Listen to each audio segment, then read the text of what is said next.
Trustees, we are going to make the recommendation, which we're required to do every month. And as you know, trustees, we've been doing it every meeting. So there's nothing new here about this part. But as a result of the high level and the upward trend of cases over the previous 14 days in particular, and due to our current rating at level E on the Michigan Safe Start, which is the highest level, based on those factors and the increase of cases along all of the metrics, it is our recommendation to continue in virtual learning status, and we will continue to monitor the infection data and update the AAPS dashboard weekly.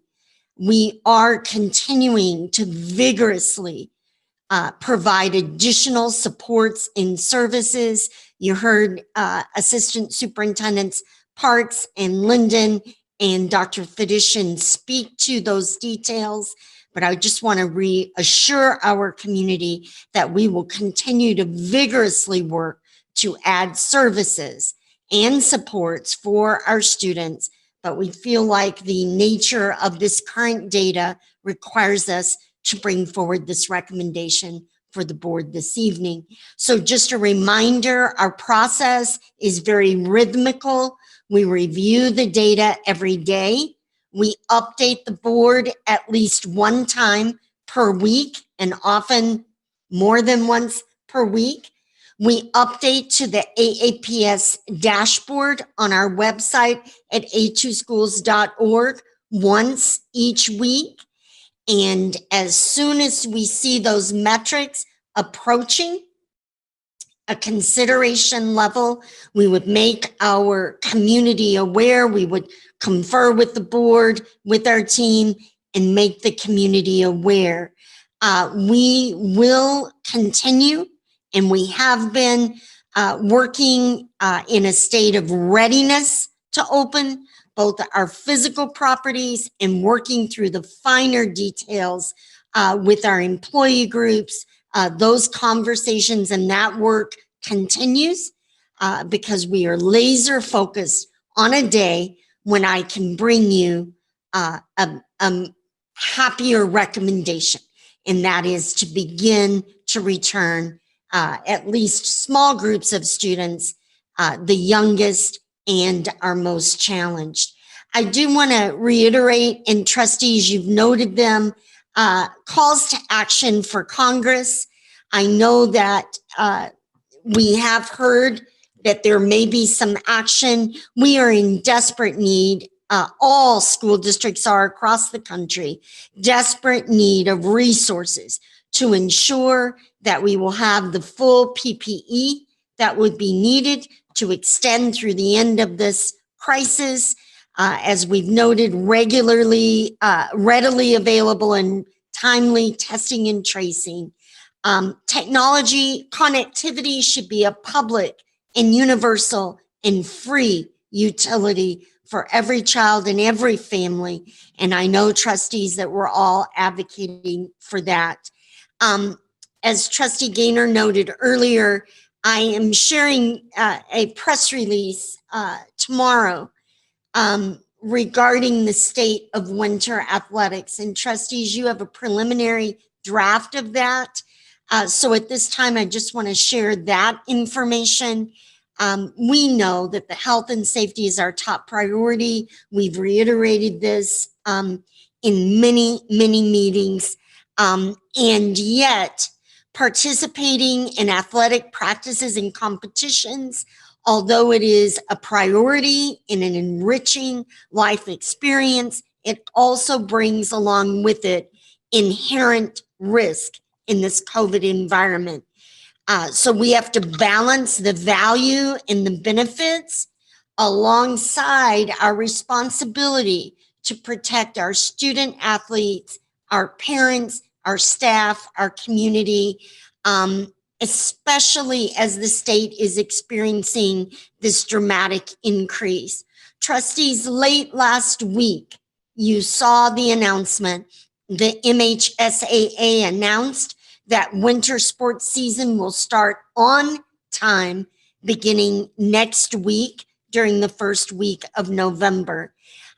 Just to be clear, in our district, those winter sports include girls and boys basketball, girls and boys bowling, cheer and competitive cheer, gymnastics, girls and boys ice hockey, boys swim and dive, synchronized swimming, and wrestling. This decision from the MHSAA causes significant concern, not only for me and for us here in Ann Arbor, but across the state of Michigan.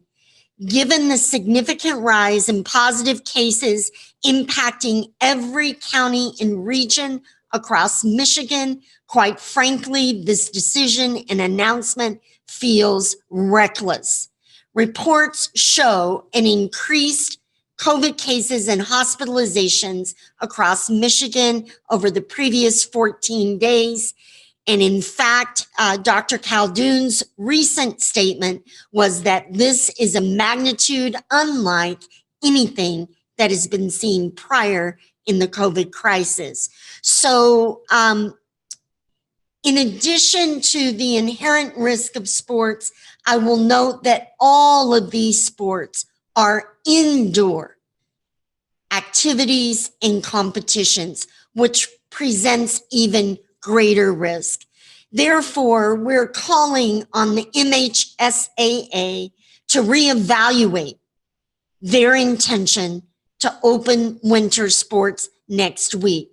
Now, to be clear, we have placed a hold on any winter activity or sports competitions, so there is no activity here in the Ann Arbor Public Schools, but we are calling on the MHSAA in the interest of health and safety of all of Michigan's high school athletes, our staff, parents, and communities, as well as to ensure a positive and beneficial experience and a sustainable season for our high school athletes.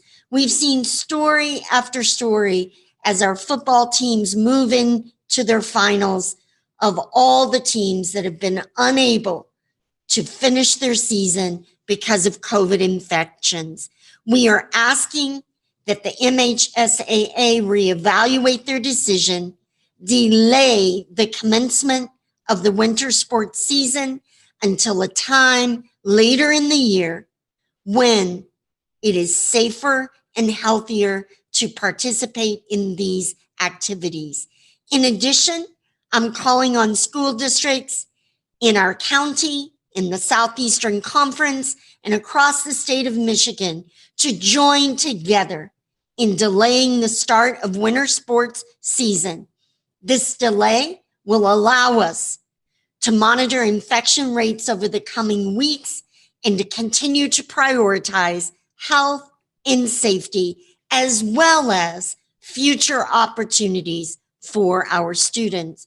So trustees, I want to share one more piece, and then President Johnson will be open for any questions that the trustees may have. I do want to mention that we're all well aware that Election Day is just around the corner. I want to thank all of our election workers across the Ann Arbor community. Trustees, you're aware that we are home in our school buildings to 24 polling locations, and it's many more precincts than that because some of our buildings have 2 precincts that vote. I just want to give a shout out to Liz Margolis, our city and our county team, our clerk, and all of those who are working so hard to ensure that this election day next Tuesday goes well in Ann Arbor, in Washtenaw County, and in our Ann Arbor public schools. As we prepare for this election, we understand the additional anxiety for so many in our community and across the country, and that this anxiety layers on top of our anxiety around the COVID global pandemic.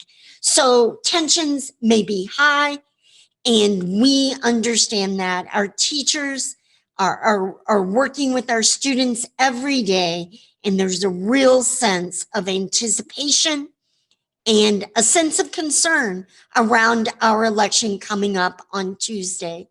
I want to reassure trustees, our community, and our staff that we will continue to double down on our core values, those core values of respect, embrace, and support of every student and every staff member throughout this process.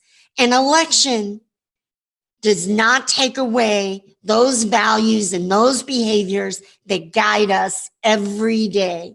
So we will be a school district that bases our work and our interactions on respect, on civility, on the embracing and celebration of difference, on ensuring that every child and every individual matters.